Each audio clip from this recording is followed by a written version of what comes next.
New on the market, a collection of wines promising to calm stressed out pets. So have we come to that? Our pets could use a drink. Enid Stiles is an animal behaviorist. He's also a vet at Sherwood Park Animal Hospital in Beaconsfield. Hi, Enid.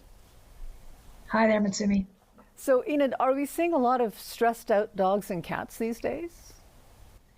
Well, I don't think we're necessarily seeing more with respect to percentages, but we have more pets. So we're seeing more stressed pets. I guess all pets get stressed out with some things. At this point, is it serious enough to need help? I mean, how do we know? Yeah, I mean, it's a good question because I think a certain amount of stress is normal for everybody, just like us, right? It's just because we're feeling stressed does not mean we need to be medicated or seek help. But when that stress starts to create a lack of functionality, so they're actually unable to do their normal functions of a day, eating normal meals, having fun, having a good life, or actually affecting them physically, so having some physical ailments that are related to the severe stress that they're feeling, then we know that they need help. So we hear of one company, they're selling wines said to contain various concentrations of catnip. And this company is promising that that will enhance mood, reduce stress, increase appetite. Does that make sense to you? Well, I mean, I think we all want a nice glass of wine at the end of our day. Of course, Not we're from being told we catnip. shouldn't be doing that anymore. But not with catnip. And I mean, listen, catnip's been around for a long time, so they're just finding different ways to give it to your cat. And a lot of cats, not all, feel good with catnip, and they can have a nice little high. It's fairly short acting, but there's nothing necessarily wrong with it. I think again, if you're using it in the way that they're claiming, which is going to be to sort of treat anxiety and major or more issues with your cat, I think that's where I come in and say, okay, whoa, we've got much better therapies out there. But this catnip wine in darker concentrations is being sold for dogs as well. I mean, do dogs react to catnip at all? Yeah, not the same way. It's very unusual. I mean, it's coming from the family of mint. That's sort of where catnip is from. But dogs don't seem to be susceptible the way cats are. But there are other things that dogs can feel, and they might just like to get something different, frankly. So how should stress in pets be dealt with? I mean, is it behavior modification? Is it medication? Is it a combination?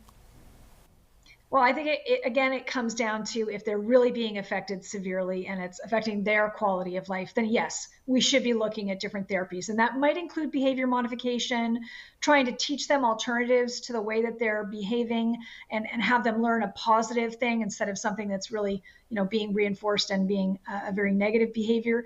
But also there can sometimes be adjunctive therapies that include medications as well. So it can be both. It can be one or the other. It really depends on the problem. Now, I just want to get back to this wine for a second because I'm intrigued by it. Not that I want to try it, but the maker says it offers a holistic approach. And I know that a lot of people say they don't want to give their dogs drugs. They want to try holistic options. Are there holistic options for pets?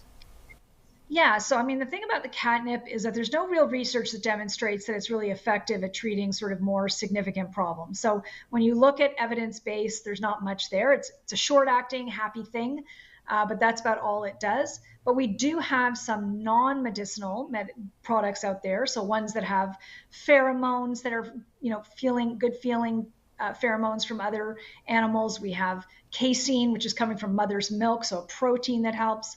We have some probiotics. So there's actually some non-medical, non-pharmaceutical products out there that are actually have evidence to demonstrate that they can help reduce stress in your cats and dogs. And finally, Enid, we're going into the holidays. People are having a lot of friends come over, people going in and out. Animals do get very stressed in these conditions. What advice do you have for people who are entertaining and they have a lot of dogs and cats in the house? Yeah, I mean, I think it depends on your cat and dog. If they love people and it's a fun time for them, then by all means let them be part of it.